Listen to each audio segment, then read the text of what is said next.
यहाँ तो कोई मसला किसी को?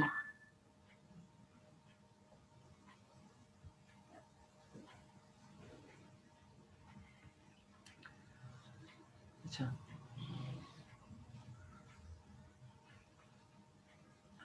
कमिश्नर एफबीआर जो सेलेक्ट करेगा, FBR through ballot paper the balloting select करते हैं एनुअल बैलेटिंग के थ्रू, जो अब ख़त्म कर दी गई है।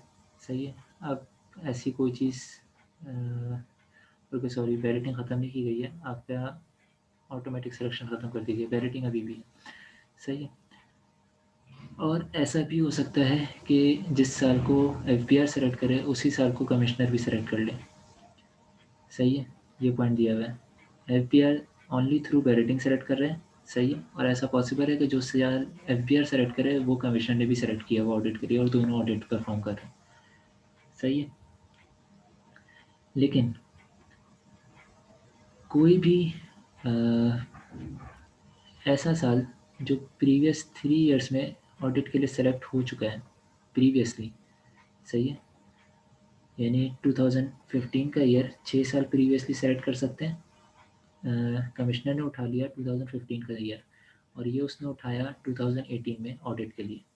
सही है। अब ऑडिट के लिए उसने उठाया, ऑडिट कमिश्नर का कंप्लीट हो गया, एफपीआर का ऑडिट आया, और एफपीआर भी 2015 सेलेक्ट कर ले। वंस ऑडिट कंप्लीट हो गया ना, अब वो 2000 वो ईयर दोबारा 3 साल तक सेलेक्ट नहीं हो सकता। सही है।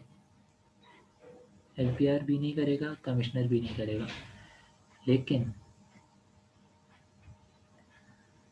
कमिश्नर दोबारा उस साल को सेलेक्ट कर सकता है with the approval of FPR.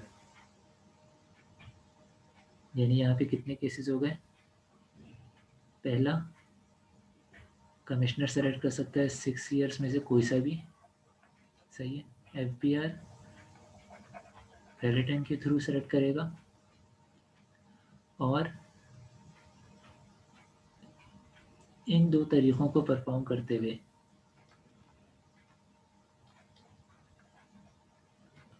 Both at a time, कोई साल एट अ टाइम सेलेक्ट हो जाए। सही है। 2015 है, दोनों ने सेलेक्ट कर लिया, ये सेलेक्ट कर सकते हैं। सही है। ऑडिट हो गया था, ऑडिट कंप्लीट हो गया था। सही है। अब ये वाला जो साल है, ये अगले 3 इयर्स तक सेलेक्ट नहीं हो सकता। सही है। एक्सेप्शन इसकी है कि विद अप्रूवल ऑफ एफपीआर, अगर एफपीआर की अप्रूवल आ रही है तो इसका मतलब है सिर्फ कमिश्नर ही सेलेक्ट कर सकता है, एफपीआर दोबारा सेलेक्ट नहीं करेगी इसे। सही है। यहाँ तक कोई क्वेश्चन?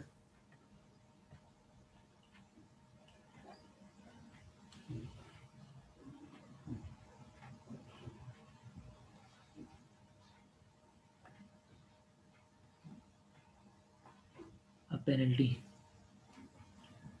आपने रिटर्न कोई फाइल किया, उसमें कोई एरर था, कोई मिस्टेक थी जिसकी वजह से इनकम जो है वो आपने कम डिस्क्लोज कर दी थी, ज़्यादा इनकम डिस्क्लोज होनी चाहिए थी। सही है। अब जितनी इनकम आपने कम डिस्क्लोज की है, अगर ये चीज़ आइडेंटिफाई हो गई, कमिश्नर ने आइडेंटिफाई की, सही है, ड्यूरिंग ऑडिट, तो उसके ऊपर जो है वो आपको पेनल्टी भी पे करनी होगी, और 12% डिफ़ॉल्ट सरचार्ज भी पे करना होगा। सही है। पेनल्टी और डिफ़ॉल्ट सरचार्ज, ये दोनों चीज़ें पे करनी होगी। इनसे बचने का क्या तरीका? डिफ़ॉल्ट सरचार्ज तो एनी हाउ आपको पे करना है। सही है। पेनल्टी से बचने का क्या तरीका है? अगर आपने रिवीजन खुद फाइल कर दिया बिफोर नोटिस ऑफ ऑडिट, आपने खुद फाइल कर दिया और अमाउंट पे कर दिया, आपको कोई पेनल्टी पे करने की ज़रूरत नहीं। सही है। आपको ऑडिट का नोटिस आ गया था, ऑडिट स्टार्ट भी हो गया, और आपको ख्याल आया कि नहीं यार, ऑडिट के दरमियान में आपको कोई चीज़ ऐसी आइडेंटिफाई हुई कि भाई ये चीज़ मुझे बाय मिस्टेक रह गई थी, मुझे ये रिवाइज़ कर देनी चाहिए। आप रिवाइज़ कर देते हो अपने रिटर्न को जाकर के वॉलंटरली, ऑडिट के बाद ऑर्डर नहीं आया आपको कोई। सही है। आपका ऑडिट हो रहा था, बीच में चल रहा था, आपने उसमें रिवाइज़ कर दिया, तो आपको पेनल्टी 25% पे करने की ज़रूरत है, रिमेनिंग पेनल्टी आपको पे नहीं करनी होगी। सही। अगर ऑडिट का नोटिस भी आ गया, ऑडिट का नोटिस भी आ गया, ऑडिट भी हो गया, और फाइनल ऑर्डर भी बन गया। सही है। On the at the same point आपको अंदाज़ा हो नहीं यार मुझसे मिस्टेक हो गई थी, सही है। जब जैसे ही आपको ऑर्डर रिसीव हुआ आपने पे कर दिया, तो आपको पेनल्टी 50% पे करनी है। लेकिन नोटिस आपको रिसीव हो गया और उसके बाद भी आपने पे नहीं किया या किसी प्रोसीडिंग में चले गए या डिले कर की पेमेंट, तो आपको 100% पे करना है, सही है। यहाँ तक कोई क्वेश्चन किसी का? ये पूरा जो है टॉपिक इंडिविजुअल पर्सन का रिटर्न और इनिशियल चीज़ें सिंपल स्टेटमेंट्स और रिटर्न फाइल करने वाली रिवीजन वाली, ये चीज़ हमने कंप्लीट कर ली है। ये पेनल्टी की अमाउंट है, 25% ऑफ पेनल्टी अमाउंट और 50% ऑफ पेनल्टी अमाउंट। ये लाइबिलिटी तो आपको 100% ही पे करनी है, और डिफ़ॉल्ट सरचार्ज ऑन अमाउंट जो आपने कम पे किया उसके ऊपर 12% लग रहा होता है, वो डिफ़ॉल्ट सरचार्ज आपको पूरा पूरा पे करना है, सही है। पेनल्टी भी बेसिकली आइडेंटिफाई होती है 0.1% ऑफ ओवरऑल लाइबिलिटी, सही है। या एक फ़िक्स अमाउंट जो है वो तकरीबन हर साल चेंज हो रही होती है, 10,000 15,000 20,000 इसकी लिमिट में, सही है। विच एवर इज़ लोअर करके आपकी पेनल्टी की अमाउंट बनती है। यानी डिफ़ॉल्ट सरचार्ज छोटी अमाउंट का बन सकता है, पेनल्टी जो है वो आपकी कम अमाउंट की नहीं बनेगी यूजुअली। पेनल्टी का जो क्राइटेरिया मैंने बताया ना, वो क्राइटेरिया ऑलरेडी मेंशन है। 0.1% ऑफ ओवरऑल लाइबिलिटी अंडरपेड, सही है, या 20,000 या 10,000 जो भी अमाउंट फिक्स की हुई है ईयर की, वो amount whichever is higher, सही है। अगर आपकी 5,000 से कम की थी या आपकी पेनल्टी की अमाउंट जो है वो 15,000 बन रही है, लेकिन जो मिनिमम अमाउंट पे करनी है फिक्स जो की हुई अमाउंट, फिक्स अमाउंट 20,000 की हुई है, सही है, तो आपको 20,000 पे करनी होगी।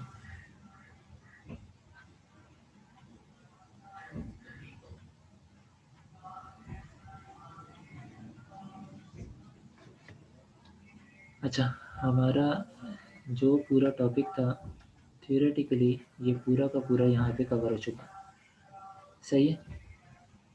अब हम जाएंगे फाइलिंग की तरफ। इस पूरे सिनेरियो में जो कुछ भी हमने किया, इसमें कोई क्वेश्चन है?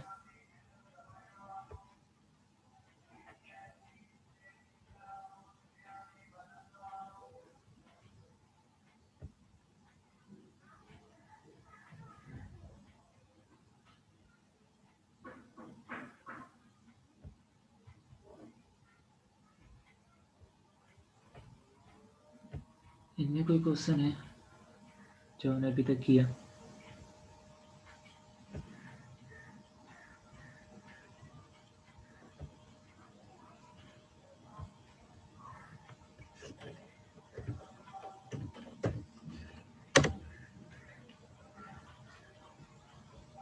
आप लोगों को ये ब्राउज़र नज़र आ रहा है?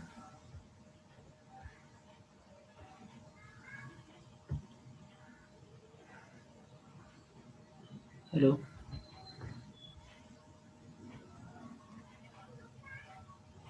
ब्राउज़र नज़र आ रहा है आप लोगों को? सही। अच्छा, पहले हम जाएंगे इनकम टैक्स रिटर्न की तरफ, फिर हम जाएंगे रिवीजन वाली चीज़ को देखने में रिटर्न की, उसके बाद फिर हम जाएंगे विथ होल्डिंग स्टेटमेंट की तरफ, सही है। ये तीन चीज़ें फाइल करना हम इसमें बता रहे होंगे। FBR की वेबसाइट है fbr.gov.pk, सही है। इसमें आप जाते हैं तो आयरिस वाली जो चीज़ है ये ये सिर्फ इनकम टैक्स पे एप्लीकेबल है, सही है। ई फाइल जो है ये सब पे अप्लाई हो रहा है, सही है। कुछ मैटर्स जो आयरिस में कवर्ड नहीं हो रहे वो ई फाइल के थ्रू यहाँ पे स्टिल जा रहे हैं। तो हम फिलहाल क्योंकि रिटर्न की तरफ जा रहे हैं, इनकम टैक्स रिटर्न की तरफ, तो हम आयरिस पे जाते हैं।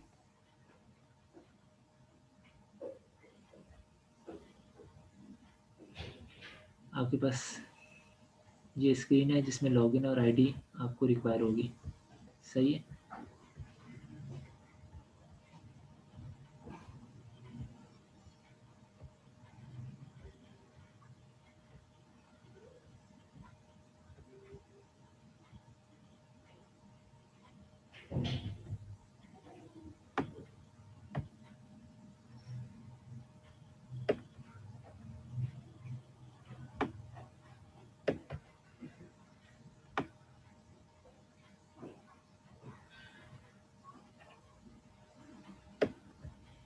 सही है।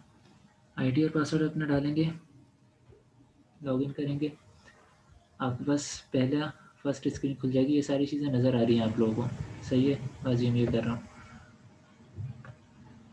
आपके पास ये स्क्रीन खुल जाएगी। इसमें आपको रिटर्न फाइल करना है, सही है। तो आपका जो ऊपर टैब नज़र आ रहा है डिक्लेरेशन का, इसमें सिंपल जा रहे होंगे। 2 साल के फ़िलहाल यहाँ पे अपेयर हो रहे हैं, 2020 और 2019, सही है। अब यहाँ पे सैलरीड पर्सन और वो पर्सन जो कि बिज़नेस ओन कर रहे हैं, सही है, दोनों का अलग अलग दिया हुआ है। ये सैलरीड का है इंडिविजुअल्स के लिए, और ये बिजनेसेस के लिए, सही है। इसी तरीके से 2019 का दोनों का अलग अलग दिया हुआ है, सही है। अब ये जो पैटर्न है विजार्ड व्यू का, ये बेसिकली बहुत सिंपल सा पैटर्न है। और आप इसमें जा कर के जैसे विंडोज़ इस्तेमाल कर रहे थे ना, आप कोई काम कर रहे हो तो आपको नज़र आ रहा है कि हाँ ये वाली चीज़ है, आपको कोई डिफ़िकल्टी नहीं आ रही, उस तरह का पूरा एक विंडो खुल जाएगी। आपको तकरीबन 8 स्टेप्स हैं, 7 से 8 स्टेप हैं, वो स्टेप कंप्लीट करने हैं और आपका रिटर्न जो है वो फाइल हो जाएगा और आपको उसी फॉर्मेट में मिल जाएगा जैसे कि दूसरा मिलता है। लेकिन वो बहुत सिंपल सा है और मेरा नहीं ख्याल कि उसके ऊपर हमें फ़ोकस करने की ज़रूरत है। आप जा कर के अगर इवन अपना भी फ़ाइल करना चाहोगे तो बहुत आसानी से फ़ाइल कर पाओगे। हम चलते हैं जो क्लासिक व्यू है रिटर्न का, सही है, जो आपको ऐसे कंपनीज़ में भी देखने को मिलेगा। ये कंपनीज़ में विज़ार्ड व्यू जो है वो अवेलेबल नहीं है, सही है। इंडिविजुअल्स में सिंपल अवेलेबल है, वो भी सैलरीड में बहुत सिंपल सा व्यू है वो, सही है। तो उसमें जाना होगा। इसके लिए ये जो 4 चीज़ें नज़र आ रही हैं ड्राफ्ट, ये वो चीज़ें बता रहा होता है कि जो आपने क्रिएट करना शुरू की हैं लेकिन रह गई हैं अभी, सही है। इनबॉक्स, जो आपको मैसेजेस आए होते हैं वो इनबॉक्स में आ रहे हैं। आउटबॉक्स, जो चीज़ें आपने सेंड की होती हैं वो यहाँ पर आ रही होंगी, सही है। जो कंप्लीट नहीं हुई हैं, यानी आपने फ़ाइल कर दी है अभी वो एक्सेप्ट नहीं हुई है, इस तरह की चीज़ें। कंप्लीटेड टास्क जो है वो कंप्लीटेड टास्क में आ रहे होंगे, जो आपके फ़ाइल हो गए और एक्सेप्ट हो गए, सही है। हमने बनाया हुआ है, ड्राफ्ट में चलते हैं। एक डिक्लेरेशन आ रही है, खोलने के लिए इसे सेलेक्ट करके एडिट पे जाना होगा, सही है। एडिट में जा रहे हैं,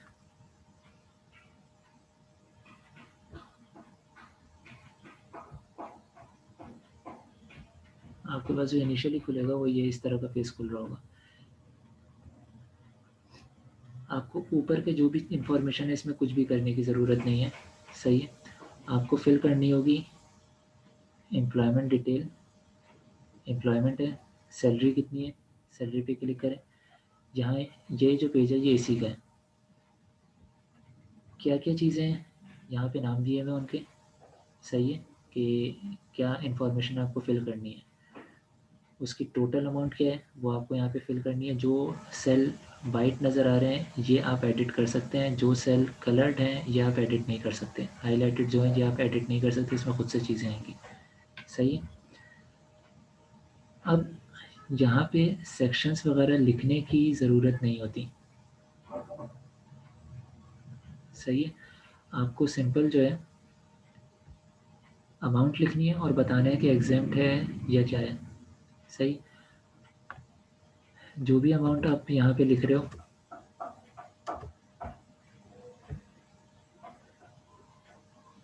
अगर एग्जाम्प्ट है इसमें से 10,000 एग्जाम्प्ट है, सही है। अभी यहाँ पे कोई फिगर भी कैलकुलेट होकर के आई नहीं है, सही है।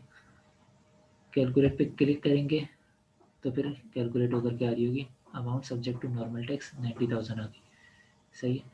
अब ये अमाउंट कोई भी हो सकती है, कि एग्जाम भी हो सकती है, subject to other rate of tax भी हो सकती है, सही है। कि फ़िक्स रेट किसी पे अप्लाई हो रहा है तो फ़िक्स रेट की इनकम यहाँ पर आ रही होगी। और आप सिंपल यहाँ पे डिटेल फिल करते जाएंगे, कैलकुलेट पे जैसे टिक करेंगे ये कैलकुलेट होकर के आपकी टोटल अमाउंट बता रहा होगा। यहाँ तक कोई मसला?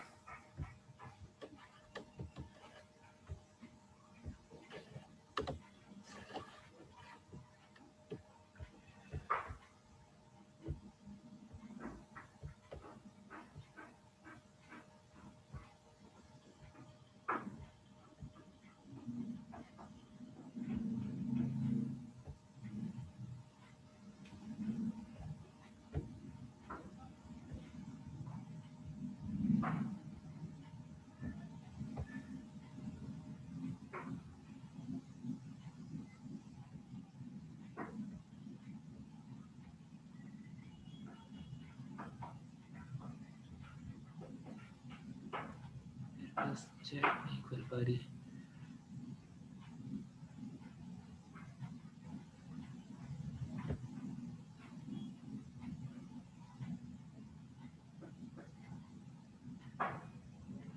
सही है, यहाँ तक क्लियर है?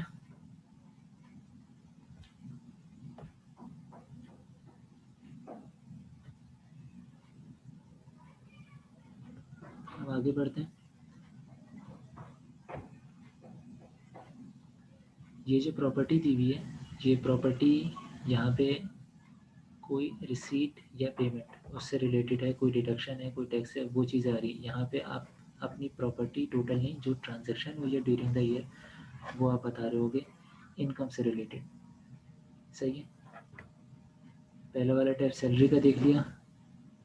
प्रॉपर्टी इनकम में अगर कोई इनकम आई है तो वो क्या है, सारे नरेशन यहाँ पे दी हुई हैं कि क्या क्या चीज़ें हैं। सही। अब इनकम अनपेड, ये जितनी भी इनकम आ रही है वो सारी की सारी यहाँ पे आपको नज़र आ रही है।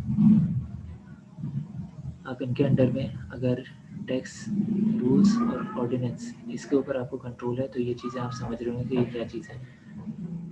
सही है। टोटल डिडक्शंस इनके ऊपर जो प्रॉपर्टी की जो इनकम है वो बेसिकली सेपरेट ब्लॉक में आती है। आप यहाँ पे सेपरेट ब्लॉक में इसीलिए से शो होता हुआ देख रहे हो। सेपरेट ब्लॉक में आती है, नॉर्मल इनकम की तरह ट्रीट नहीं होती। इसके ऊपर जितनी भी लाइबिलिटी है वो सेपरेटली पे हो रही होती है, वो दूसरों के अगेंस्ट एडजस्टेबल नहीं होती। सही है। तो इसके जितने भी एक्सपेंसेस हैं वो भी यहाँ पे एडजस्ट होकर के आ रहे हैं। आप यहाँ पे इंफॉर्मेशन डालेंगे और कैलकुलेट करोगे तो आपके पास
जी अच्छा।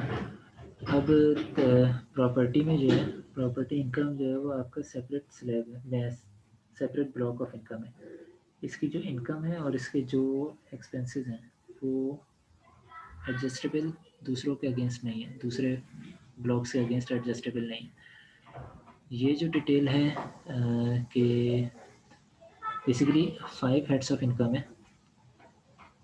एक आपकी सैलरी है, एक प्रॉपर्टी इनकम है, एक बिजनेस इनकम है, एक कैपिटल इनकम है, सही, कैपिटल गेन वगैरह, और फिर अदर सोर्सेज है।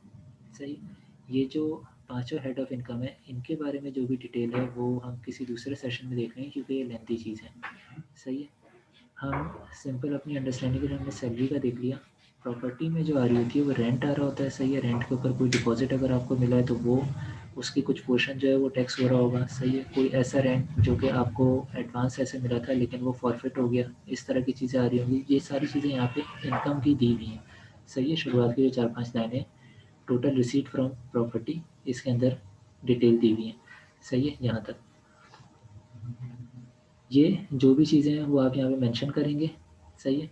इन्होंने जो एग्जाम्प्ट नहीं होती वो ऑलरेडी वहाँ पे ब्लैंक कर दिया है, जिसके ऊपर कोई एग्जाम्पशन आप क्लेम कर सकते हैं या कोई डिफरेंट ट्रीटमेंट क्लेम कर सकते हैं, उसके लिए इन्होंने ब्लैंक छोड़ दिया। आप यहाँ पे वो अमाउंट मेंशन कर सकते हैं, कैलकुलेट करेंगे, इनकम यहाँ पे कैलकुलेट हो जाएगी। अब जो प्रॉपर्टी इनकम है इसके अगेंस्ट नॉर्मल एक्सपेंसेस अलाउ नहीं है, इसके अगेंस्ट स्पेसिफिक एक्सपेंसेस जो प्रॉपर्टी इनकम अर्न करने के लिए किए गए वही अलाउ है, सही है।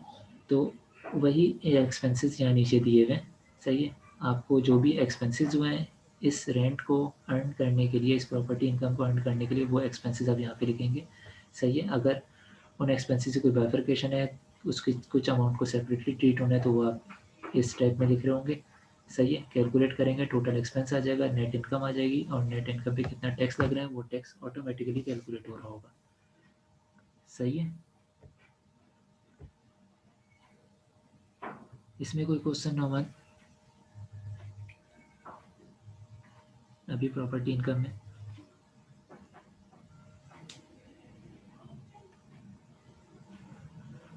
सही। अच्छा, अब आप आते हैं, ये हमने प्रॉपर्टी इनकम का भी देख लिया। अब हम जाते हैं बिजनेस में, सही है। बिजनेस में मैन्युफैक्चरिंग है, ट्रेडिंग है, कौन सी एक्टिविटी है आप वो एक्टिविटी अपनी सेलेक्ट करेंगे, सही है। बिजनेस एसेट्स कितने हैं वो अपने सेलेक्ट करेंगे,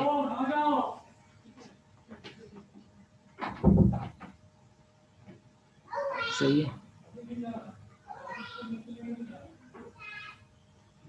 ये बेसिकली आपका मैन्युफैक्चरर्स के लिए जो कॉस्ट ऑफ सेल का जो नोट आ रहा होता है जिस तरह का, वो उस तरह का यहाँ पे डिटेल दी हुई है।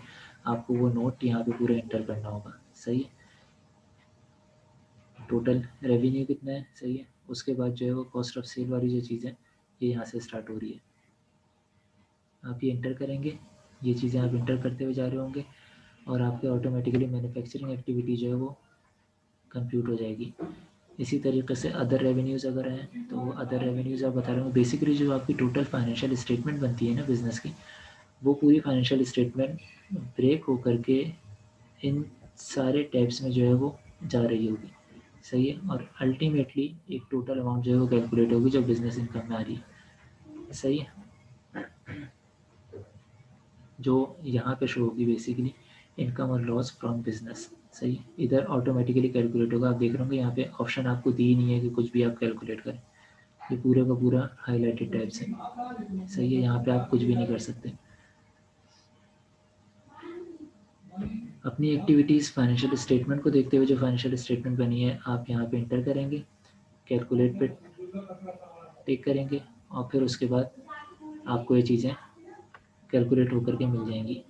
ये फॉर्म जो है वो खुद ही कैलकुलेट कर रहा होगा। इस टाइप में कोई प्रॉब्लम? बेसिकली किसी भी इनकम को डिटेल में एक्सप्लेन करने के लिए काफ़ी टाइम चाहिए और ये बहुत बड़े बड़े टॉपिक हैं, तो इन टॉपिक्स को अभी क्योंकि हम रिटर्न फाइल करने का तरीका देख रहे हैं इसमें इतना कवर नहीं करेंगे, सिंपल तरीके को फोकस करेंगे कि क्या किस तरीके से फाइल किया जा सकता है, प्रोसीजर क्या होगा, सही है।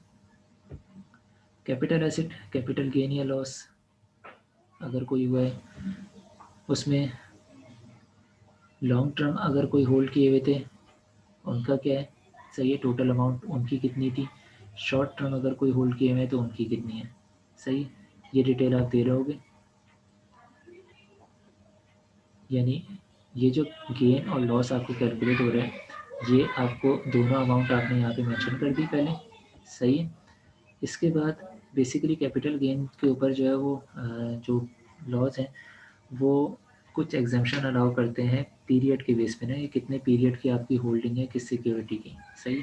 तो उन सिक्योरिटीज़ के लिए यहाँ पे ये दिया हुआ है कि लॉन्ग टर्म और शॉर्ट टर्म आपको यहाँ पे बताना होगा कि लॉन्गर टर्म में कितनी जो है वो आपने होल्ड की हुई है और शॉर्ट टर्म में कितनी होल्ड की हुई है, सही है। दोनों से कितना लॉस आ रहा है।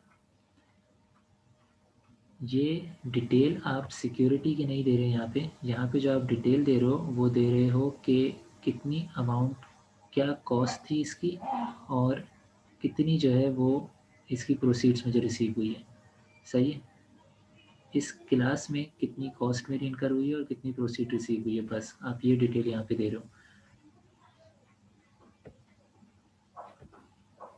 अदर सोर्सेज में हर वो डिडक्शन, रिसीट्स, हर वो इनकम जो कि ऊपर किसी में कवर नहीं हुई है और टैक्सेबल है, सही है, वो अदर सोर्सेज में आ रही होगी।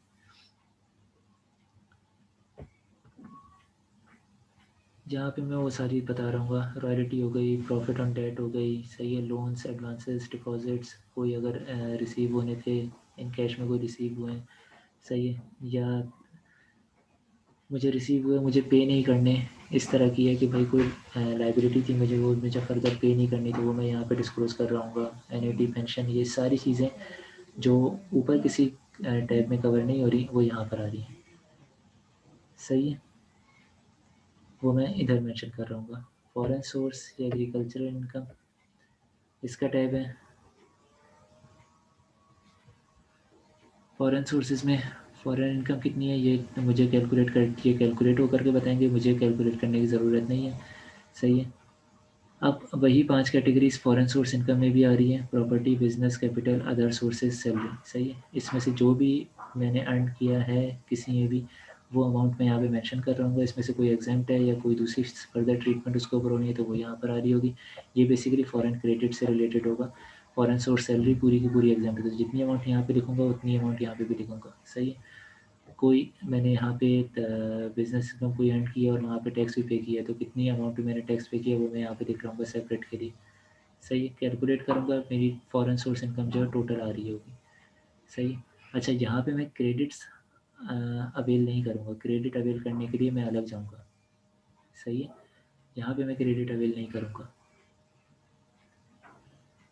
अपने जो मुझे क्रेडिट अवेलेबल है उसकी इन्फॉर्मेशन मैं यहाँ पे नहीं दूँगा। एग्रीकल्चरल इनकम, टोटल कितनी इनकम है, वो टोटली जो अगर एग्जाम्प्ट है नहीं है उसके ऊपर इनकम टैक्स मैंने कितना पे किया हुआ है, बेसिकली प्रोविंशियल गवर्नमेंट को जा रहा होता है टैक्स, और जब तक आपने टैक्स नहीं पे किया होगा आपकी एग्रीकल्चरल इनकम एग्जाम्प्ट नहीं होती, सही है। अब ये ऊपर वाला जितना भी पोर्शन था ये सारे का सारा इनकम का पोर्शन है, मुझे इनकम डिस्क्लोज करनी है किसकी कितनी है, कहाँ से मुझे अर्न हुई है। उसके बाद चार्जेबल या पेमेंट अलाउंसेस कोई ऐसे हैं जो डिडक्ट करने, यानी कोई ऐसे एक्सपेंसेस जो कि मैंने ऊपर नहीं डिडक्ट हो रहे लेकिन अलग से अलाउड हैं मुझे डिडक्ट करने के, वो मैं यहाँ पे जा कर के मुझे नज़र आ रहे होंगे। ज़कात है, वर्कर्स वेलफेयर फंड है, प्रॉफिट ऑन डेट है, सही है, जो मैंने पे किया ये एक्सपेंस है, सही है। और इसी तरीके से बाकी भी आ रहे हैं। ये अलाउंसेस हैं जो मुझे कम्प्लीटली कंप्लीट डिडक्शन इसके अगेंस्ट मुझे अवेलेबल है, सही है।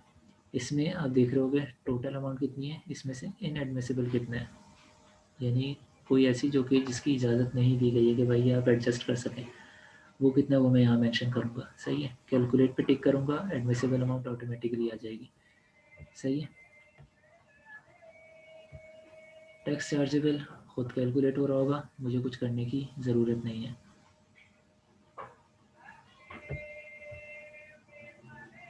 टैक्स रिडक्शंस, कोई अगर रिडक्शन अलाउ है तो वो यहाँ पर आ रही होगी। टैक्स क्रेडिट, अच्छा, क्रेडिट और रिडक्शन आप दोनों को एक ही मैटर लेकर के चल सकते हो, सही है, यानी सिमिलर चीज़ लेकर के चल सकते हो। रिडक्शन में जो चीज़ें अवेलेबल है वो आप रिडक्शन में मेंशन कर दो फिल्म मेकर्स के ऊपर, जो मेरा नहीं ख्याल कि यहाँ पे जितने भी पार्टिसिपेंट हैं उनका इससे कोई काम है, तो आप यहाँ मेंशन कर सकते हो। टैक्स क्रेडिट में जाओगे तो क्रेडिट क्या क्या अवेलेबल है वो सारे यहाँ पे टैक्स क्रेडिट आएंगे, और इनकी जो कंप्यूटेशन है ना टैक्स क्रेडिट की, ये कंप्यूटेशन आपको खुद सेपरेटली परफॉर्म करनी होगी अकॉर्डिंग टू लॉ। यहाँ पे आप सिंपल अमाउंट लिखोगे कि कितने मुझे अवेलेबल है, और अगर कमिश्नर को या जो पर्सन है जो आपके रिटर्न चेक कर रहे हैं एफबीआर में, उसको कोई क्वेश्चन होगा, कुछ पूछना होगा, तो वो खुद देख लेगा, वो खुद आपसे इंक्वायर कर लेगा, सही है। यूजुअली आप जैसे ही यहाँ पे करते हो और जो इन्फॉर्मेशन आपने बाकी दी हुई है उन इन्फॉर्मेशन को देखते हुए वो खुद भी कैलकुलेट कर सकते हैं। एफबीआर ने ये पूरा जो बनाया है रिटर्न इस तरीके से बनाया है कि उनके पास टोटल इन्फॉर्मेशन जा रही हो, अगर नहीं आ रही होगी या कुछ क्वेश्चन होगा तो वो खुद आपसे कर सकते हैं, और वो मैसेज आपके इनबॉक्स में अपेयर होगा, सही है। कोई अगर टैक्स क्रेडिट्स हैं तो वो यहाँ पर आ रहे होंगे। एडजस्टेबल टैक्स, जितने भी टैक्स आपके डिडक्ट हुए हैं वो आपको फिल करने की ज़रूरत है, ऑटोमेटिकली यहाँ पे नहीं आएंगे वो, सही है। ये सारे के सारी अमाउंट आप बता रहे होगे, आप कैलकुलेट पे टिक करोगे, सही है। एडजस्टेबल टैक्स और फाइनल रिजीम में जो भी टैक्स आपके डिडक्ट हुआ है वो सारे आप यहाँ पे डिक्लेयर करके जब कैलकुलेट करोगे तो ये जो कंप्यूटेशन वाला टैब है ये ऑटोमेटिकली सारी चीज़ें कंप्यूट करके दे रहा होगा। सही है। ये आपको पूरा बताएगा कि आपकी सैलरी से कितनी इनकम है, प्रॉपर्टी से कितनी है, उसमें एग्जाम्प्ट कितनी थी या डिफरेंट ट्रीटमेंट कितनी होनी थी, फिर उसके बाद एक्सपेंसेस आपके कितने थे, आपने रिडक्शन कितनी क्लेम की, आपने क्रेडिट कितने क्लेम की, सब कुछ करने के बाद यहाँ पे आपको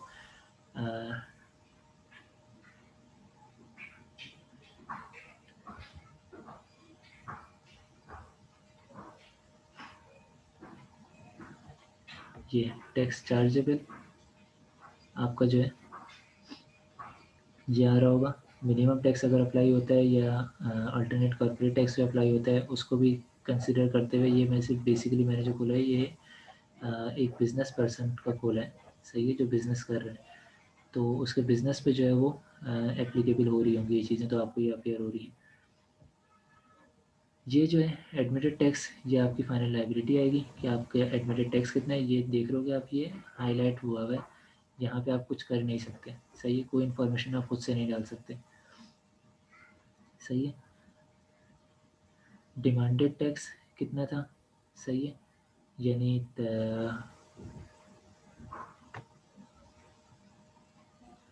आपकी जो टैक्स लायबिलिटी बन रही थी, सही है, उसमें अगर कोई पेनल्टी या कोई दूसरी अमाउंट है, सही है, वो ऐड ऑन होकर के आपके डिमांडेड टैक्स में आ रही होगी। और जो एडवांस टैक्स जितना भी आपका डिडक्ट हो चुका, सही है, विथ होल्डिंग और एडवांस टैक्सेस जितने भी डिडक्ट हो चुके, ये इस डिमांडेड टैक्स में से लेस होकर के जो रिमेनिंग अमाउंट बचेगी वो रिफंडेबल या टैक्स लायबिलिटी बन रही होगी। सही है।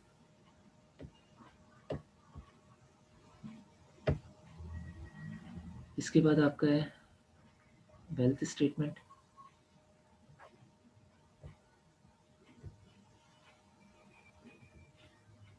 तो क्वेश्चन अच्छे खासे आ गए। अच्छा नमन, स्टिल आपके पास क्वेश्चन आ रहा है, ये क्रेडिट वाली चीज़ स्टिल है या क्लियर हो गई है? 100 सी अवेलेबल नहीं है।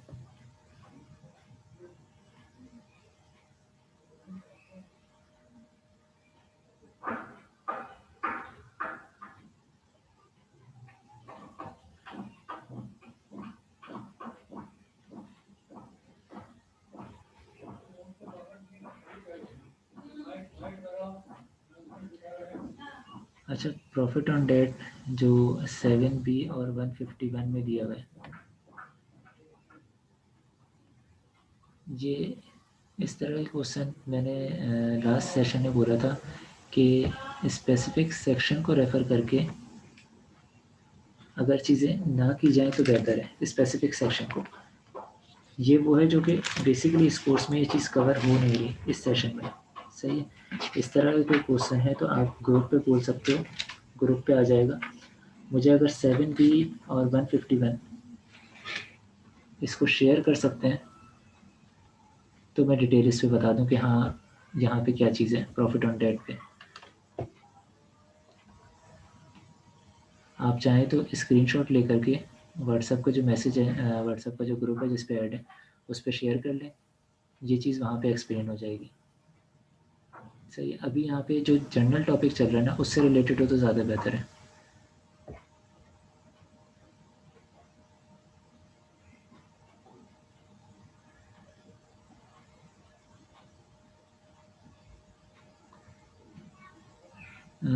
नमान, मैंने आपको आंसर कर तो दिया था इसका कि ये अवेलेबल अब नहीं है, लेकिन अगर इसकी कोई डिटेल चाहिए तो स्टिल इसके ऊपर भी ये अप्लाई हो रहा है कि आप अगर 100C से रिलेटेड कोई क्वेश्चन करना चाह रहे हो तो वो ग्रुप के ऊपर डाल दो। सही है। छोटा सा क्वेश्चन होगा, छोटी सी चीज़ होगी, यहाँ पे ज़रूर आंसर हो जाएगी। सही है, लेकिन कोई ऐसी चीज़ जिसे एक्सप्लेन करना है तो वो मैं यहाँ पे नहीं करना चाहूँगा।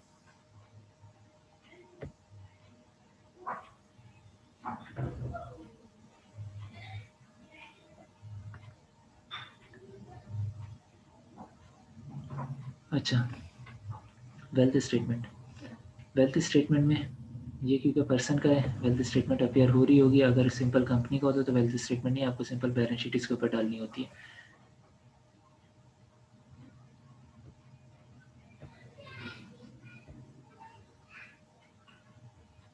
वेल्थ स्टेटमेंट में पर्सनल एक्सपेंसेस, आपकी जो भी इनकम है। अच्छा ये इसकी वर्किंग फिल करने से पहले वर्किंग आप अगर एक्सेल पे बना लें तो ज़्यादा बेहतर होता है इन चीज़ों की।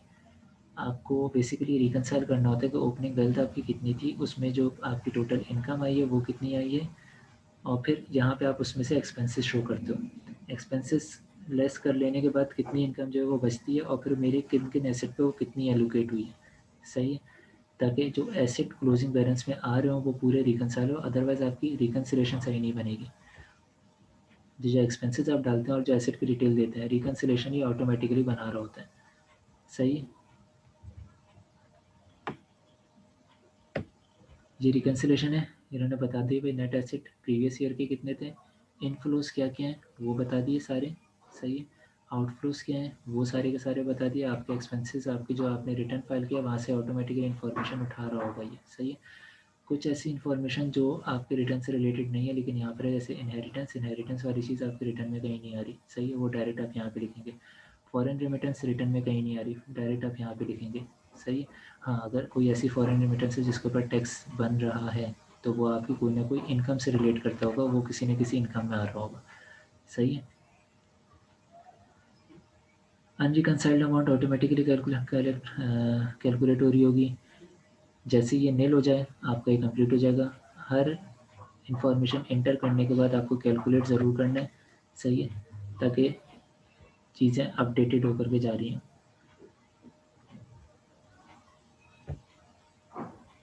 ये प्रोसीजर है पूरा का पूरा आपके इनकम टैक्स रिटर्न की फाइलिंग का। आपने ये टैक्स रिटर्न बना लिया, ड्राफ्ट हो गया।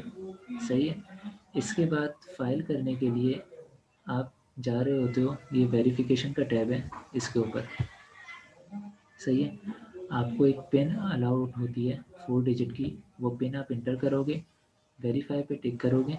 सही है, और जैसे ही आप वेरीफाई करोगे आपके पास एक मैसेज अपेयर होगा कि आप इसे सबमिट कर रहे हैं। सही है, या सॉरी, वेरीफाई पे क्लिक करोगे तो आपको ये अपेयर होगा कि ये वेरीफाई हुई है या नहीं हुई है, यानी बेसिकली ये सिग्नेचर है उस पर्सन के जिस पर्सन का नाम और CNIC ऊपर दिया हुआ है जो ये फाइल कर रहे हैं। सही है, सिग्नेचर हो गए। अब सिग्नेचर करने के बाद आप सबमिट पे क्लिक करोगे। पहले आपने वेरीफाई किया कि हाँ वही पर्सन है, उसके बाद आप सबमिट पे क्लिक करोगे ऊपर। सबमिट पे आप क्लिक करते हो, आपके फॉर्म को सबमिट करने के लिए एक मैसेज आ जाएगा कि आप श्योर हो सारी चीज़ें आपने देख ली हैं, ताकि सबमिशन के बाद ये अमेंड एडिटेबल नहीं होगा। सही है, एडिटेबल सिर्फ और सिर्फ रिवाइज करने जाते हो तभी होगा, अदरवाइज़ नहीं होगा। सही है, सबमिट आप ओके पे क्लिक कर दोगे, आपका रिटर्न फाइल हो जाएगा। अब ये रिटर्न आपको निकालना है, हार्ड कॉपी में चाहिए या सॉफ्ट में आपको चाहिए, तो प्रिंट पे क्लिक करोगे।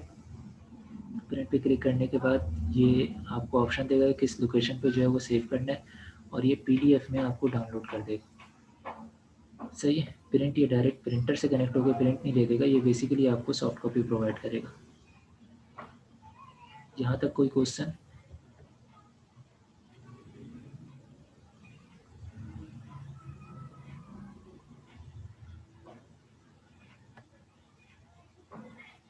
सही, अच्छा मैं आप दोनों का जो क्वेश्चन है, मुहिउद्दीन और नमन, इन दोनों के क्वेश्चन का वेट करूँगा, व्हाट्सएप पे आने चाहिए। सही है, या अगर हो सका इसमें कोई डिटेल चाहिए होगी तो इसके ऊपर भी कोई सेशन कर सकते हैं छोटा सा।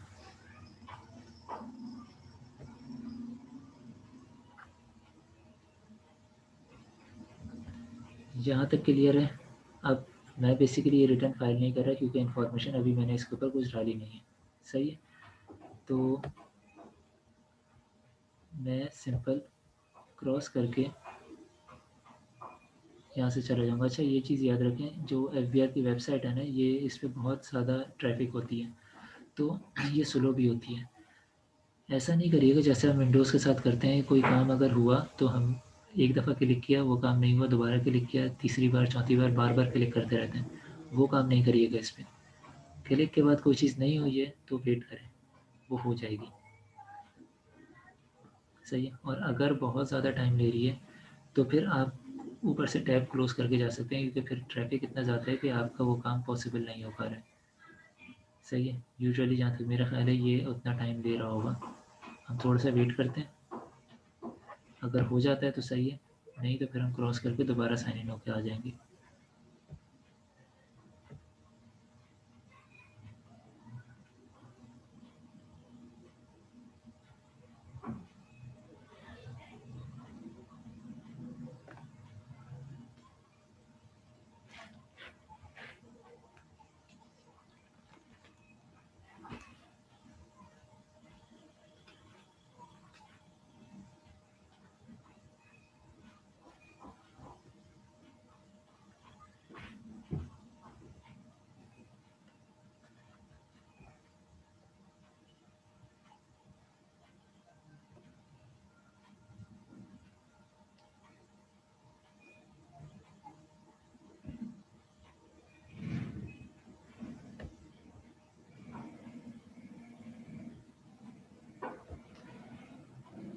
हम दोबारा साइन इन होकर के आ गए।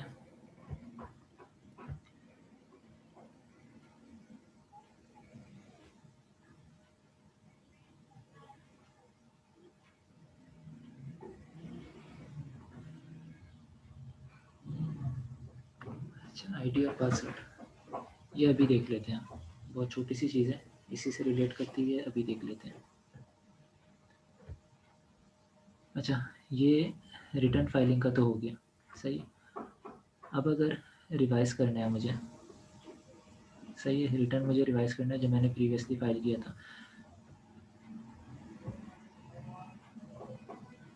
मैं वही जाऊँगा डिक्लेरेशन में। सही है। रिटर्न और स्टेटमेंट रिवाइज्ड। सही। अब मुझे क्या चीज़ रिवाइज़ करनी है वो यहाँ पर सेलेक्ट करूँगा मैं। सही है। Statement of final tax revise करना है, वेल्थ स्टेटमेंट रिवाइज़ करनी है, return for trader classic view में सिंप्लीफाइड, ये खैर एडिशनली चीज़ें। नॉर्मल रिटर्न इंडिविजुअल एओपी या कंपनी, इसका मुझे ये रिवाइज़ करना है। सही है। मैंने क्लिक किया, ये मुझसे पीरियड सेलेक्ट करने का बोलेगा। कौन सा पीरियड? मैं सेलेक्ट कर लेता हूँ 2018। सर्च किया, सेलेक्ट करने की ऑप्शन दे दी, इसने बता दी जुलाई 17 से जून 18 तक का पीरियड। सेलेक्ट किया, मेरे सामने अब वही आप चीज़ देख रहे हो, पूरा का पूरी वही चीज़ खुल गई है जो मैंने रिटर्न फाइल किया था। सही है। अब जो भी रिटर्न फाइल हुआ हुआ है, सही है, जो भी डिटेल है, अब इनका जो रिटर्न फाइल हुआ हुआ है ये निल है कम्प्लीटली, जहाँ तक मेरा ख्याल है।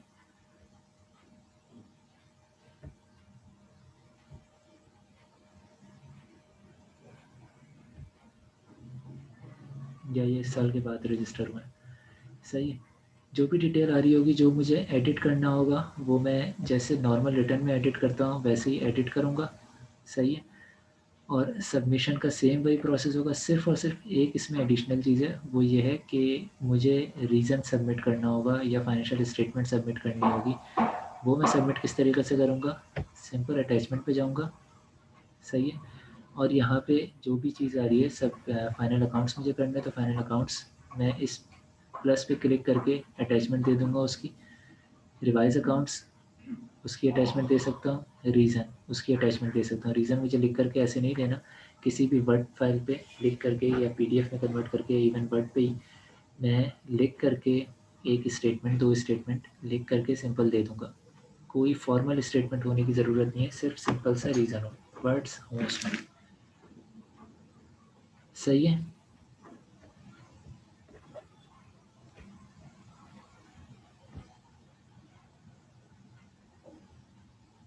रिवीजन वाली चीज़ क्लियर है।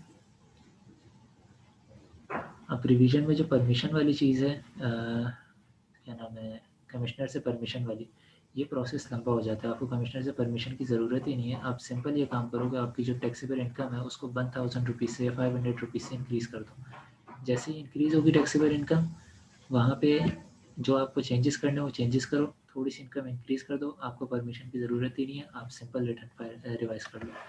सही है, तो परमिशन वाले स्टेप की तरफ फ़िलहाल नहीं जा रहे हैं।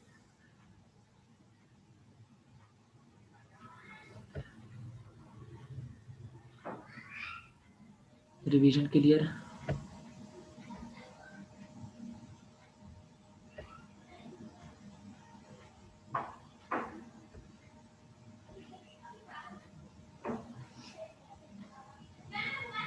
रिटर्न की फाइलिंग और रिटर्न का रिवीजन, ये क्लियर हो गया?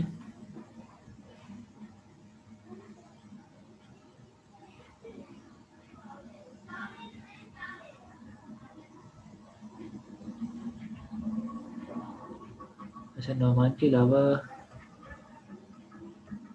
और लोग?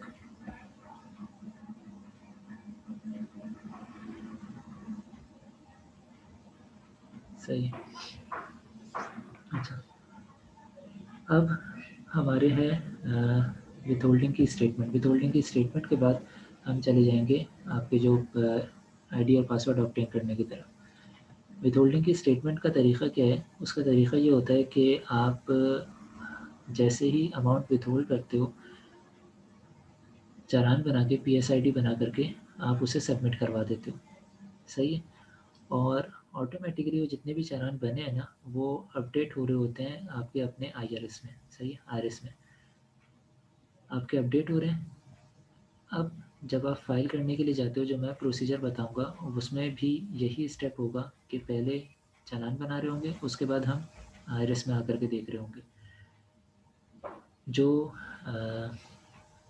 ऐसा प्रोसीजर इसलिए मैं रख रहा हूँ क्योंकि रिक्वायरमेंट है सबमिशन की। जो अमाउंट आप विथहोल्ड करते हो उसकी जो रिक्वायरमेंट है वो इमीडिएट सबमिट करवाने की है। सही है, विद इन 7 डेज ऑफ विथहोल्डिंग या नेक्स्ट 7 to 10 डेज ऑफ विथहोल्डिंग आपको ये सबमिट करवाना है। अब आपका जो विथहोल्डिंग स्टेटमेंट की रिक्वायरमेंट है वो पहले मंथली थी, मंथली से हट के वो बाई एनुअली हुई, बाई एनुअली से हट के अब क्वार्टरली हो गई है। सही है, तो क्योंकि आप स्टेटमेंट हमेशा बाद में ही सबमिट करवा रहे होते हो, इसलिए हम ये चीज़ बाद में लेकर के चलेंगे।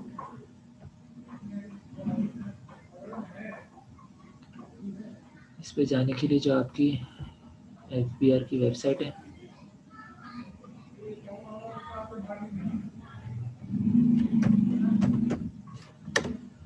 इस पे जाओगे। सही है, और इसमें आप क्लिक करोगे ई फाइल पे। सेल्स टैक्स को इग्नोर करें, ई यानी आपको इसी टैब पे क्लिक करना है। सेल्स टैक्स लिखा हुआ कोई मसला नहीं, लेकिन आपको ई फाइल पे क्लिक करना है। सही है, ई फाइल पे क्लिक करते हो, आपके लॉगिन और पासवर्ड पूछेगा। लॉगिन और पासवर्ड पूछने के बाद आप लॉगिन करोगे तो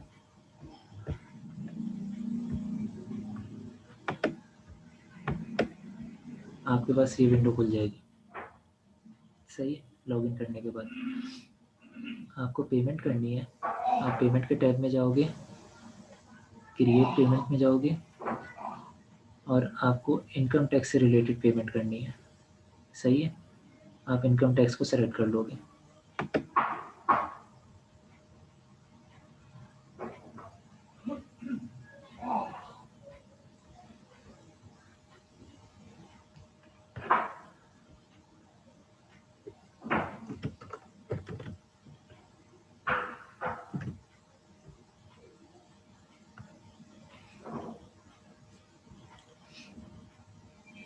ये सेशन पुराना हो गया तो इसलिए इसने साइन आउट कर दिया था।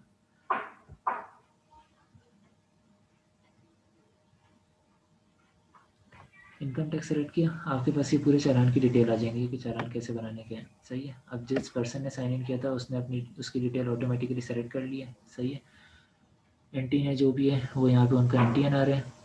अब पेमेंट नेचर क्या है, आप किस चीज़ की पेमेंट कर रहे हैं? एडमिटेड इनकम टैक्स, जो आपने टैक्स रिटर्न फाइल किया उसमें कोई लाइबिलिटी बन रही थी वो आप पे कर रहे हो। एडवांस इनकम टैक्स जो क्वार्टरली पे करने की रिक्वायरमेंट है वो पे कर रहे हो। कैपिटल वैल्यू टैक्स पे कर रहे हो। डिमांडेड इनकम टैक्स कोई पे कर रहे हो, कोई दूसरी चीज़ अमाउंट पे कर रहे हो। सही है, हम जो पे कर रहे हैं वो ये कर रहे हैं, विथहेल्ड इनकम टैक्स। ये हमने विथहोल्ड जो किया है वो पे कर रहे हैं, इसको सेलेक्ट कर लेंगे।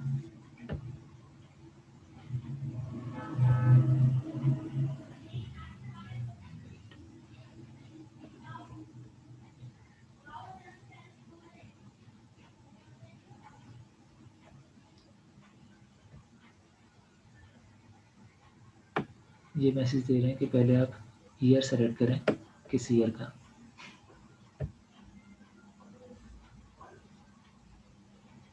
टू 2020 ईयर सेलेक्ट कर लिया।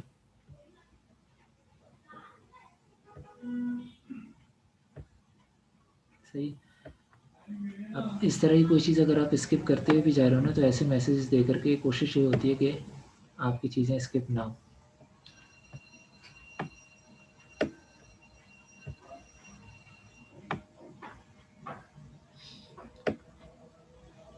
आपने विथहोल्डिंग टैक्स का सेलेक्ट कर लिया, कौन सा मंथ है, आप विथहोल्डिंग किस मंथ में आपने की थी, वो जो आप सबमिट करवा रहे हैं वो मंथ आप यहाँ से सेलेक्ट कर लेंगे। सही है। जैसे लास्ट मंथ की कर लेते हैं। सही है।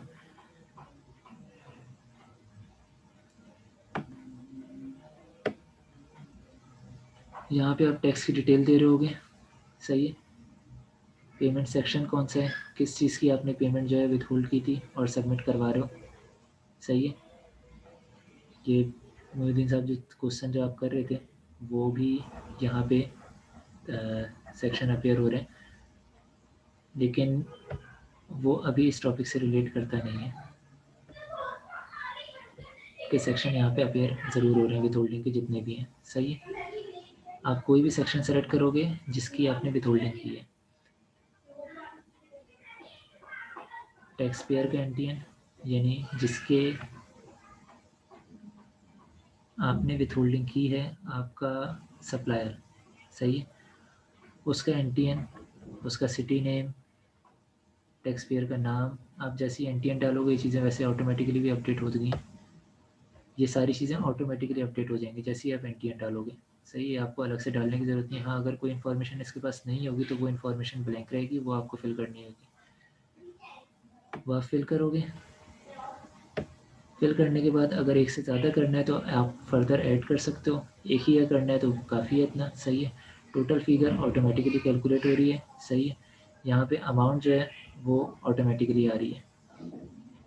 ये जो पोर्शन है आप यहाँ पे सेलेक्ट करोगे कि आप मोड ऑफ पेमेंट आपकी क्या होगी, क्रेडिट कार्ड के थ्रू कर रहे हैं।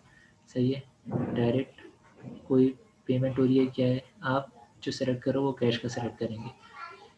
यूजुअली चालान को कैश के थ्रू पे कर होते हैं और ज़्यादा इजी भी रहता है ये। अगर आप कार्ड डालना चाहते हो तो मर्ज़ी है आपकी। बाकी यहाँ पे जो मोबाइल नंबर और ईमेल एड्रेस आप दोगे ये वो इसके ऊपर बेसिकली इसकी जब जैसे ये पे होगा उसकी कंफर्मेशन आ जाएगी। सही है। तो इस ईमेल एड्रेस और मोबाइल नंबर पे इसकी कंफर्मेशन आ रही होगी, तो जिस पे आपको कंफर्मेशन चाहिए आपको वो नंबर और ईमेल एड्रेस यहाँ पे देने की रिक्वायरमेंट है। सही है। आप वो दो, क्रिएट पे आप क्लिक करेंगे, चालान क्रिएट हो जाएगा। क्रिएट होगा, आप उसे प्रिंट करो, प्रिंट करने का तरीका सिंपल है। सही है। इवन जैसे ही आप क्रिएट पे क्लिक करोगे वो आपको डाउनलोड करके देगा। सही। आपका क्रिएट हो गया, आप वो जा करके ईज़िली किसी भी नेशनल बैंक की ब्रांच में पे कर सकते हैं। आपने पे कर दिया, इसका रिकॉर्ड आईआरएस का जो पोर्टल है आईआरएस के पोर्टल पे मौजूद है। सही है। ये जो भी चालान क्रिएट होगा इसका रिकॉर्ड आईआरएस के पोर्टल पे आ रहा होगा। जितने भी आप पूरे महीने में चालान क्रिएट करेंगे वो सारे के सारे आईआरएस पे आ रहे होंगे। तो ये है चालान क्रिएट करने का तरीका जब आप पेमेंट करने के लिए जा रहे हो। इसके ऊपर कोई क्वेश्चन?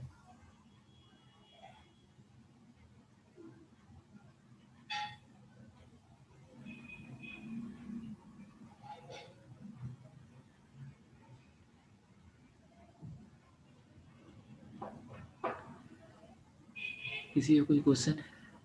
प्रोसीजर जो चालान क्रिएट करने का है।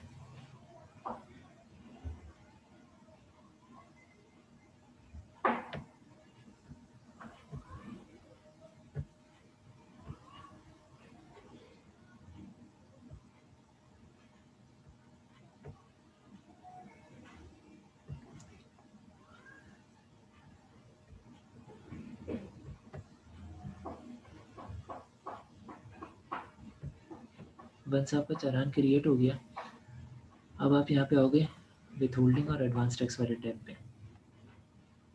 सही है। आप जो सबमिट करवा रहे हो वो कौन सी सबमिट करवा रहे हो? आप क्वार्टरली सबमिट करवा रहे हो। सही है। क्वार्टरली पे क्लिक करोगे,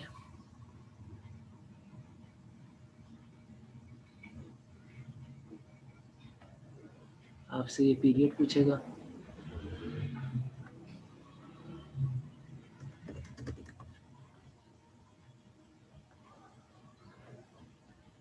पीरियड के बाद कौन से मंथ की है आप वो सेलेक्ट करते रहो।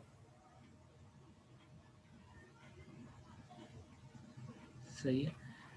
आपका जो हमने सेलेक्ट किया था अक्टूबर का दे रहे थे ना।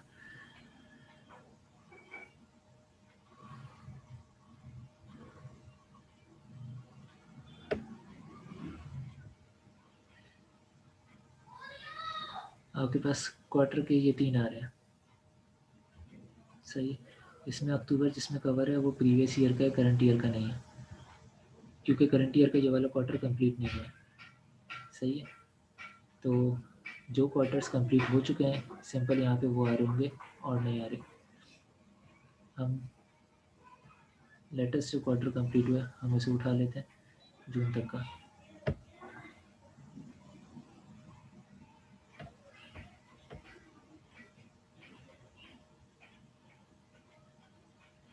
ये हमने उठा लिया। अब यहाँ पे जो है वो डिटेल आ रही है कि किस किस सेक्शन में मैंने टैक्स विथहोल्ड किया है। सही है। यहाँ पे मुझे डिटेल देनी है। चालान जो पे करना था वो चालान पे हो चुका। अब इंडिविजुअल डिटेल्स मैं यहाँ पे इंटर करूँगा। किसकी? जो भी नरेशन यहाँ पर आ रही है उसको देखते हुए जो मैंने जिसमें मैंने विथहेल्ड किया है वो आ रही होगी। अब जैसे अगर एम्प्लॉयज़ का है तो एम्प्लॉयज़ के लिए ये आ गया होगा। सैलरी ऑफ अदर एम्प्लॉयज़ में चले जाएंगे। सही है। प्रोविंशियल फेडरल या कॉर्पोरेट का कुछ नहीं है। सही। Salary of corporate sector employees third में चले गए।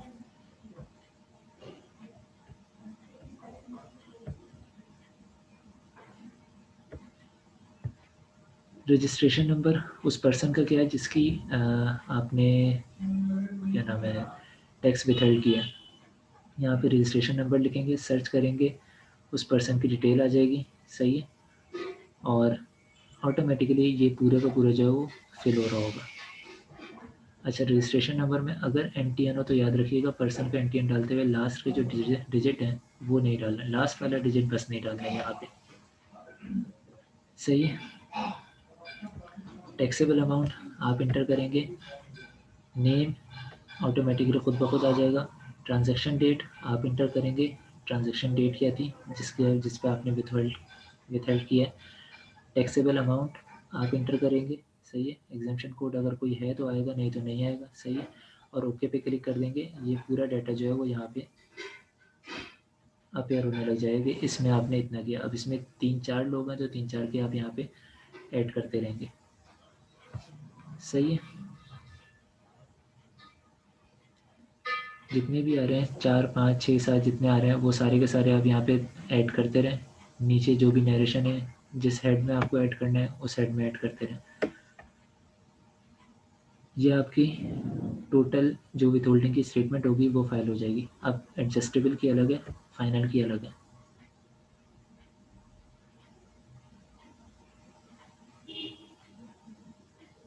इसके बाद टोटल कंप्यूटेशन आ रही होगी जिसमें आपको बता रहा होगा टोटल आपको कितनी अमाउंट जो है वो पे करनी है। सही है। और जो पेमेंट वाली चीज़ है वो आपके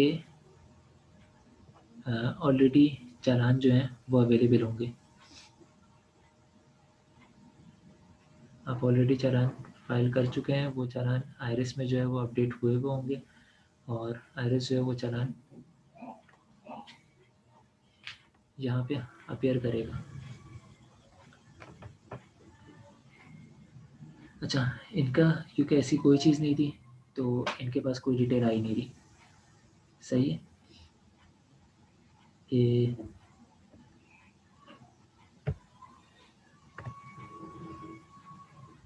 ये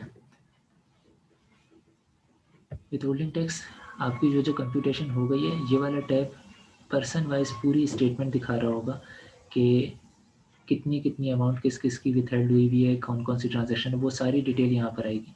सही है। अब एक चीज़ है कि आपके पास 4-5 लोग हैं या 10-12 एंट्रीज़ हैं, वो आपने इंडिविजुअल जाके पोस्ट कर ली जो प्रोसीजर बताया उस पर। अगर आपके पास 100 या थाउजेंड्स में एंट्रीज़ आ रही हैं, बहुत ज़्यादा एंट्रीज़ आ रही हैं, तो आपके पास ये टैब मौजूद है बटन इंपोर्ट का। आप बेसिकली एक फ़ाइल चूज़ करोगे, फ़ाइल बनाओगे, अपनी पूरी डिटेल उसके ऊपर होगी, वो फ़ाइल आप यहाँ पे अपलोड करोगे और इंपोर्ट पे क्लिक करोगे। डाटा ऑटोमेटिकली सारा का सारा यहाँ पर आ जाएगा। सही है। और फाइल एक्सेल की होनी चाहिए। अब वो एक्सेल की फ़ाइल किस फॉर्मेट पे होनी चाहिए, इसके लिए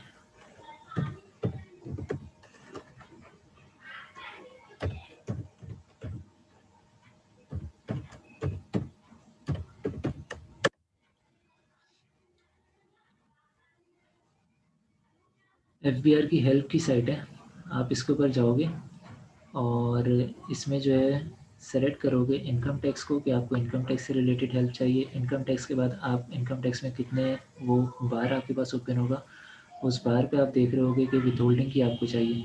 विथहोल्डिंग की डिटेल में जाओगे, ये सुबह से नहीं चल रही है बेसिकली नई वेबसाइट। विथहोल्डिंग की आप डिटेल में जाओगे तो आपके पास एक्सेल की फ़ाइल का लिंक मौजूद होगा वहाँ पे कि आपको किस फॉर्मेट पे एक्सेल फ़ाइल जो है वो डेवलप करनी है। आप वो फ़ाइल डाउनलोड कर लोगे। सही है। और उस फ़ाइल पे विदाउट एनी फॉर्मेटिंग, कोई फॉर्मेटिंग वाली चीज़ उसके ऊपर नहीं होनी चाहिए। सही है। कोई एडिशन, कोई इंसर्ट, कोई ऐसी चीज़ नहीं, सिर्फ़ और सिर्फ आप डेटा पुट करोगे। सही है। सिर्फ डेटा पुट करते हुए जाओ। उसी में राइट कॉर्नर पे एक बटन होता है वैलिडेट का। जैसी कोई इन्फॉर्मेशन आप फिल कर दो, पूरी इन्फॉर्मेशन, वैलिडेट पे क्लिक करो, आपके पास पूरी फ़ाइल जो है वो वैलिडेट हो जाएगी। अगर उसमें कोई एरर आ रहा होगा, कुछ आ रहा होगा, तो वो हाईलाइट करके बता देगा कि इस फील्ड में कोई ना कोई एरर है। सही है। आपको ये याद रखना, उस फाइल में कोई चेंज नहीं करना। अगर उसके फॉर्मेट में एक भी सेल आगे पीछे कुछ भी किया गया तो वो फाइल यहाँ पे अपलोड सही नहीं होगी। उस एक्सेल की फ़ाइल में आप इंफॉर्मेशन डाल लो, उस फाइल को यहाँ पे अपलोड कर लो, इंपोर्ट कर लो, वो पूरा डाटा यहाँ पर आ जाएगा। ये विथहोल्डिंग की पूरी स्टेटमेंट आ जाएगी। आप चाहो तो डाटा पे जा करके इंडिविजुअल इंटर करते रहो या विथहोल्डिंग टैक्स की टैब पे आकर के फ़ाइल इंपोर्ट कर लो। पेमेंट पे आप जाते हो, अगर आपने कोई भी चालान फ़ाइल किया हुआ होगा तो वो चालान यहाँ पे अपेयर हो रहे होंगे कि कितने चालान आपने फ़ाइल किए हुए हैं। सही है। वो यहाँ पे अपेयर हो रहे होंगे, आप उन्हें चेक कर लो किस किस चालान को जो है वो आपको यहाँ पे यूज़ करना है। उन चालान को आप चेक करोगे। चेक करने के बाद आप वेरिफिकेशन पे जाओगे। चेक आप जैसे ही करोगे आपकी टोटल अमाउंट जो है वो कंसिडर कर ली जाएगी कि ये अमाउंट आपको पे हो गई है। वेरीफाई करने का वही प्रोसीजर जो पहले बता चुके हैं। सही है। विथहोल्डिंग समरी, टोटल अमाउंट जो है वो टोटल समरी यहाँ पर अपीयर होगी कि भाई आपके टोटल रिकॉर्ड कितने, टैक्सेबल अमाउंट कितनी थी, टोटल टैक्स कैलकुलेट, कितना डिडक्ट किया गया, कितना पे हो गया, ये सारी चीज़ें यहाँ पे आपको इन्फॉर्मेशन मिल जाएगी। जब आप इस वाली शीट से बेसिकली आपको सेटिस्फाई होना है, ये वाली शीट सही है। अगर ये वाली शीट सही है, पेमेंट में आपने सारे के सारे चालान चेक कर लिए, बस ये 2 टैब आपने सही कर लिए। अब आप वेरीफाई करने के बाद सबमिट पे टिक करोगे, वही प्रोसीजर होगा कि एक मैसेज जाएगा कि आप एडिट नहीं कर सकते, आप उसे ओके कर दो, ये स्टेटमेंट सबमिट हो जाएगी। सही है। रिवीजन का जो प्रोसेस है एग्जैक्टली सेम प्रोसेस है रिवीजन का जो मैंने रिटर्न का बताया।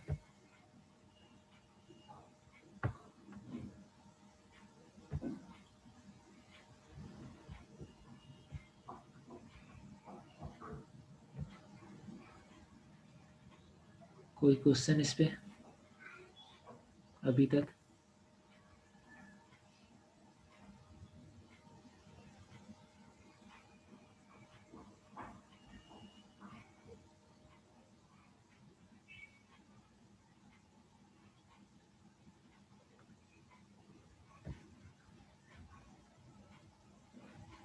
किसी का कोई क्वेश्चन है इसके ऊपर?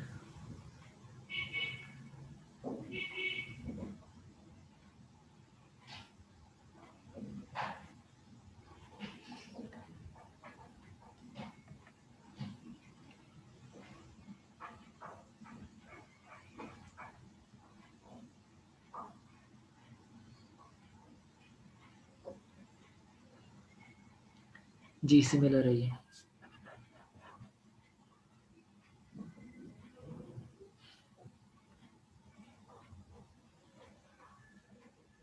पूरा प्रोसीजर जो मैंने बताया है रिवीजन के लिए वो सब पे अप्लाई हो रहा है। सही है, बस वेल्थ स्टेटमेंट पे नहीं, वेल्थ स्टेटमेंट आप कभी भी रिवाइज कर सकते हैं।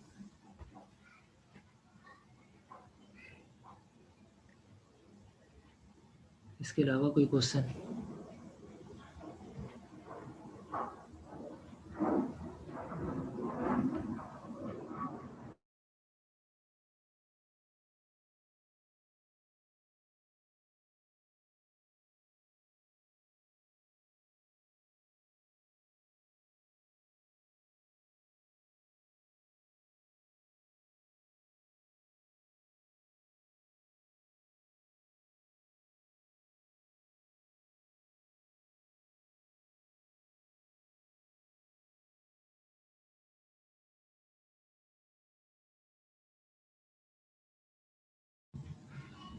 सही है। अब जो टॉपिक्स थे इस सेशन के वो तो कवर हो गए। सही है, एक चीज़ आपकी रह गई है जो अभी नवान ने बोली थी, रजिस्ट्रेशन। सही है, ऑनलाइन रजिस्ट्रेशन। आपको ऑनलाइन रजिस्ट्रेशन करवानी है। सही है, तो आइरिस पे जाएं। सही है, रजिस्ट्रेशन फॉर अनरजिस्टर्ड पर्सन। सही है, इस पर आप क्लिक करेंगे। नवान अवेलेबल है आप?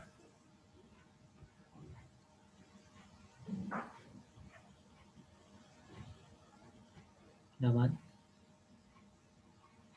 सही। आप किस पे गए? ये एफबीआर की वेबसाइट पे गए।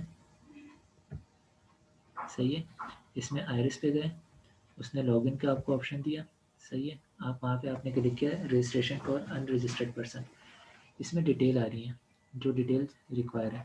सही है, वो डिटेल आप फिल करेंगे। CNIC नंबर जिसको रजिस्टर करवाना है। सही है, यानी जिस पर्सन को रजिस्टर होना है उसका CNIC number, first name, last name, middle name जितने भी हैं वो आपको देने हैं। मिडिल नेम नेसेसरी नहीं है, first and last name necessary है। सही है, जो जो जहाँ जहाँ स्टडी कर रहे हैं वो सारी की सारी फील्ड मैंडेटरी है, वो आपको फिल करनी है। सही है, प्रीफिक्सेस जो भी है वो आप सेलेक्ट करेंगे।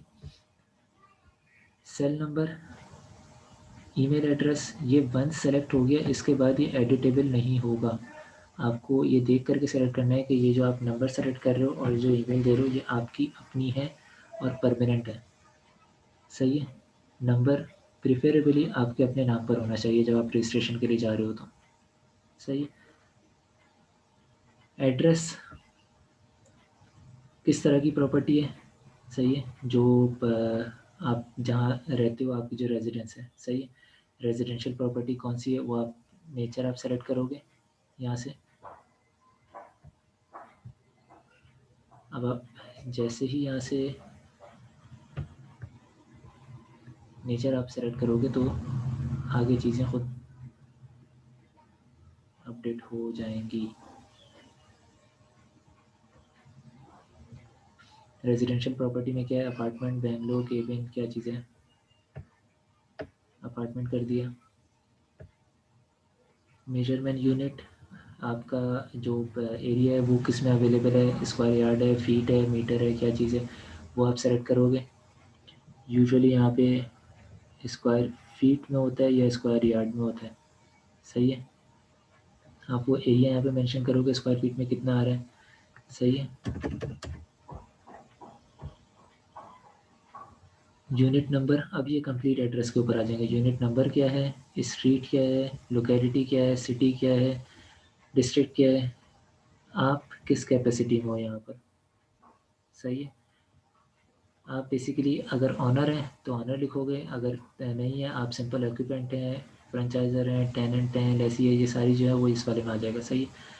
जो भी है वो यहाँ पे लिख रहोगे। ऑनरशिप अगर है तो ऑनरशिप में कितने परसेंटेज आपकी है वो आप यहाँ पे लिख रहोगे, सही है। अगर नील है तो नील लिखोगे आप। उसके बाद ये जो कोड आ रहा है, ये कोड लिख करके आप सबमिट करोगे। जैसे ही सबमिट करोगे, आपने जो यहाँ पे ईमेल एड्रेस और सेल नंबर दिया है, इसके ऊपर 6 डिजिट का एक कोड आ जाएगा, सही है।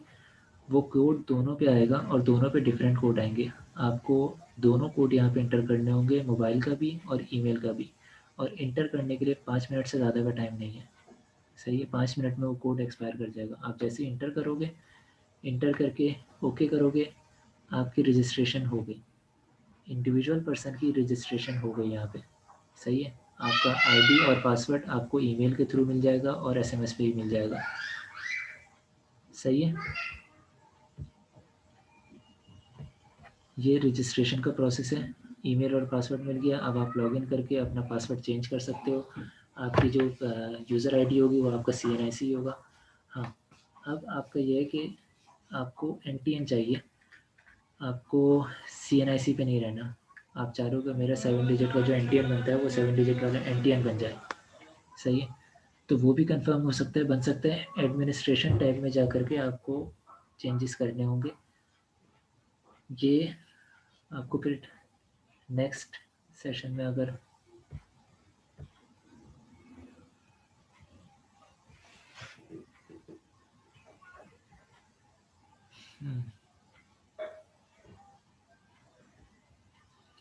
मैं काम करूँगा। एडमिनिस्ट्रेशन टैब में जा कर के जो आपको NTN अप्लाई करने के लिए करना है ना, ये तो आपकी रजिस्ट्रेशन कंप्लीट हो गई, आप अपना सारा काम कर सकते हैं। अब कहीं कहीं जैसे बिजनेस वगैरह है तो उसमें ज़रूरत पड़ती है NTN की, कि 7 डिजिट वाला ही NTN चाहिए। कुछ लोग नहीं मान रहे होते, सही है, जबकि दोनों बराबर ही चीज़ें हैं। लेकिन अगर 7 डिजिट वाला ही NTN चाहिए तो वो भी कन्वर्ट हो सकता है।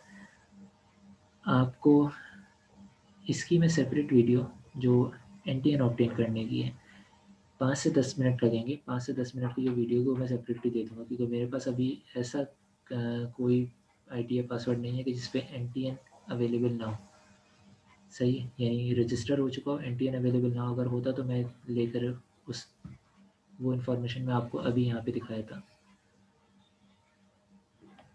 एक ट्राई कर सकते हैं।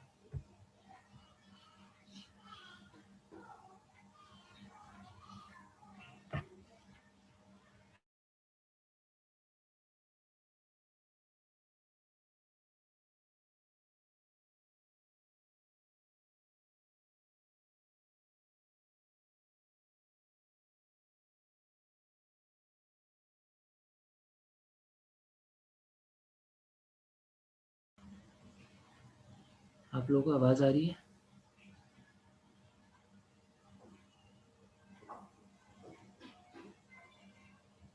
हेलो, सही। यहाँ पे पता नहीं नेट की चलने में क्या इशू हो रहा है।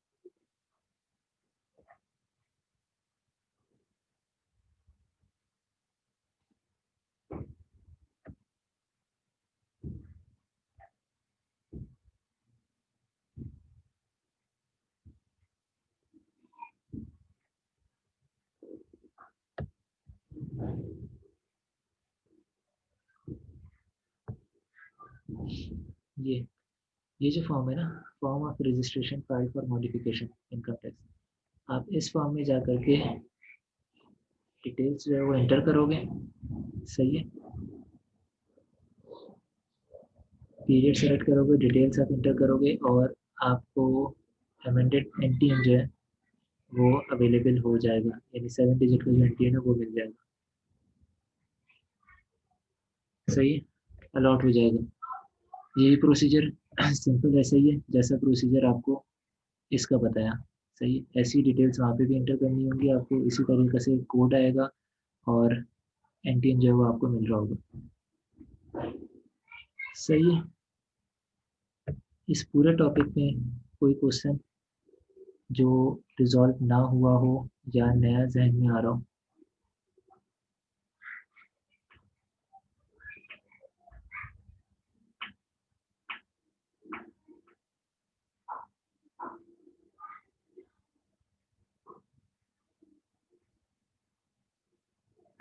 किसी का कोई क्वेश्चन है?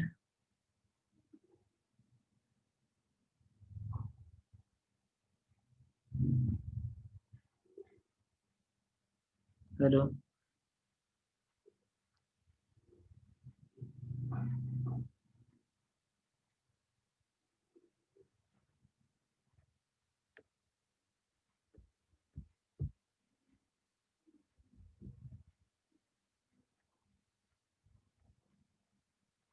हेलो।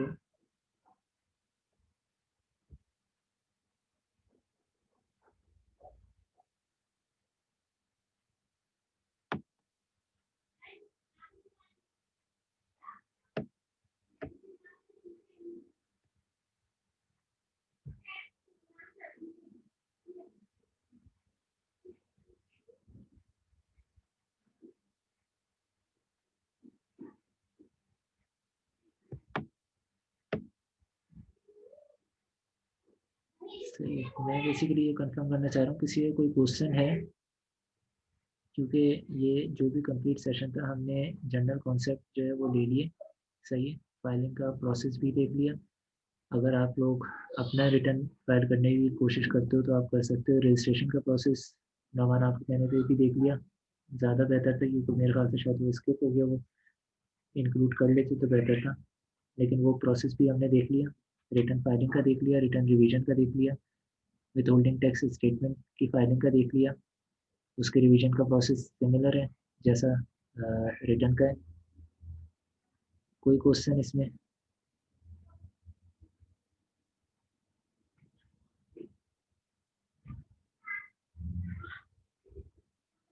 अगर नहीं है तो फिर आज का सेशन जो है वो फिर यहाँ पे कंप्लीट करते हैं। हम जो दो क्वेश्चन बीच में राइज हुए थे, एक 100C से रिलेटेड और एक 150 सेक्शन 151 विथ होल्डिंग से रिलेटेड जो आया था, इन दोनों क्वेश्चन को मैं चाहूँगा कि व्हाट्सएप पे शेयर किए जाए, ताकि अगर इससे रिलेटेड कुछ ट्रेनिंग का देख सकते हैं तो वो भी देख सकें, नहीं तो एटलीस्ट इस चीज़ को एक्सप्लेन कर।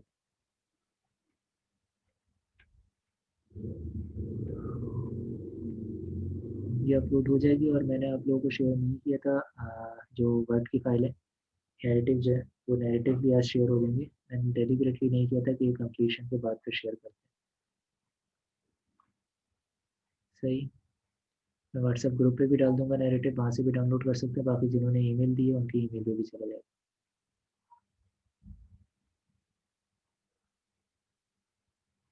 सही। फिर एंड करते हैं। मुझे फीडबैक ज़रूर इसका दीजिएगा।